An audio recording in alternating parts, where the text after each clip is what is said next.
Di suatu 1. hutan yang Anak kucing nyawa tersembunyi di pegunungan terancam. bersalju, seekor kucing bernama Balkon dan anaknya yang berusia 3 bulan, Kiki, berpetualang mencari ranting kayu bakar. Kiki, dengan mata bulatnya yang polos mendengarkan suara di dalam gua. Serigala itu melihat Kiki. Kata serigala, "Hal, anak kucing kecil, kamu terlihat lezat." Kemudian Kiki berlari sambil minta tolong. "Ayah, tolong ayah." Tiba-tiba seorang ayah menghadang hewan serigala itu. "Jangan ganggu anakku," kata ayah. Tanpa basa-basi si hewan serigala langsung melompat menggigit Balkon. Si Balkon langsung sigap memegang kepala dan melemparkan hewan serigala itu. Langsung jatuh ke bawah dan si Balkon langsung menghantam begitu keras kepala hewan serigala. Tanpa ampun hewan serigala itu tidak bisa membalas pukulan si Balkon dan tidak berkutik sama sekali. Lalu hewan serigala itu berkata, "Ampun, aku berminta maaf." Dan serigala itu pergi.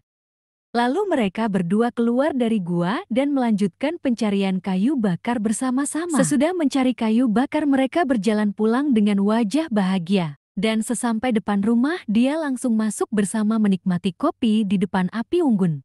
Sang 2. kapten dengan mata tajam memandang peta tua yang ditemukan di dalam peti kayu tua. Peta itu menunjukkan pulau terpencil konon menyimpan peti harta karun legendaris. Sang kapten dengan semangat langsung bergegas menuju pulau tersebut. Setelah berhari-hari berlayar, sang kapten tiba di pulau terpencil tersebut. Sang kapten mengikuti petunjuk di peta, melewati hutan lebat dan menemukan gua rahasia. Di dalam gua, sang kapten menemukan peti harta karun dan membawa pergi peti harta karun keluar dari gua. Sang pemilik peti harta karun tiba-tiba terbangun, lalu mengejarnya karena tidak rela peti harta karunnya diambil. Dan akhirnya sang kapten lolos dari pengejaran keluar dari gua dengan wajah senang. Lalu sang kapten berduduk di pinggir pantai sambil meminum dengan wajah bahagia. Di 3. malam hari, Cinggu berlatih seni bela diri bersama gurunya di kuil.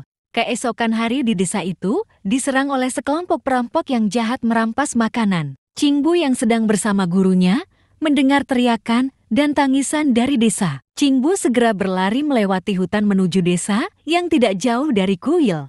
Sesampai di desa, Cinggu melihat warga sedang menangis dan minta tolong. Kemudian Cinggu mengejar kelompok ninja di dalam hutan. Cinggu yang sangat marah mengeluarkan semua kemampuan kungfunya yang dia pelajari dari gurunya.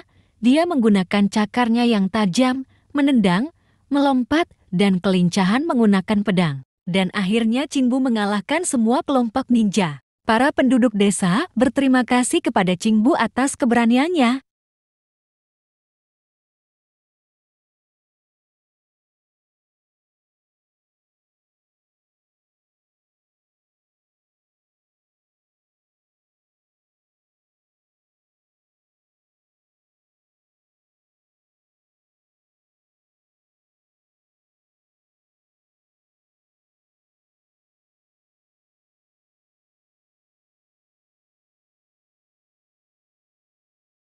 Suatu 6. hari di pasar ikan yang ramai, ada anak kucing kecil bernama Cimut yang sedang berjalan-jalan melewati pasar ikan. Matanya terbelalak melihat ikan-ikan segar yang ada di pinggir jalan dengan indah. Cimut yang lapar akhirnya berani mencuri ikan. Terdengar teriakan dari penjual kalau ada pencuri dan orang-orang di sekitarnya mengejar Cimut. Namun, Cimut sudah tidak kuat lagi berlari dan akhirnya tertangkap Pak Polisi. Lalu Cimut masuk ke dalam mobil untuk dibawa ke kantor polisi. Sesampai di kantor polisi, Cimut berjalan menuju ruang tahanan. Dan tibalah ke ruang tahanan Cimut yang sedang duduk bersama orang-orang tahanan. Dia bertemu dengan orang-orang sesama narapidana yang memiliki cerita hidupnya masing-masing. Dia menghadapi kenyataan yang keras, hanya teralis besi yang membatasi pandangannya. Di dalam penjara, waktu 1 hari terasa seperti 1000 hari. 1 tahun kemudian, Cimut telah bebas dan belajar dari kesalahannya dan berjanji tidak akan mencuri lagi. Bucik 7. adalah prajurit yang berani dan setia. Ia telah berjuang di medan perang.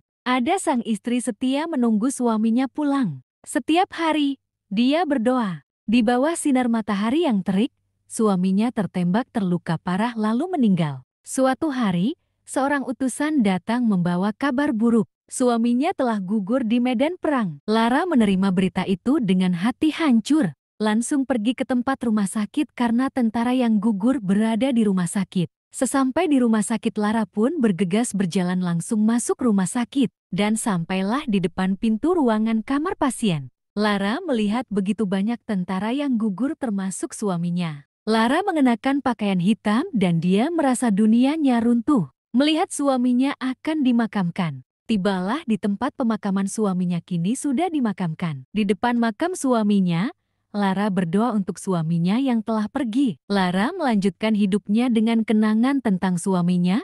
Aku mencintaimu sampai kita bertemu lagi di surga.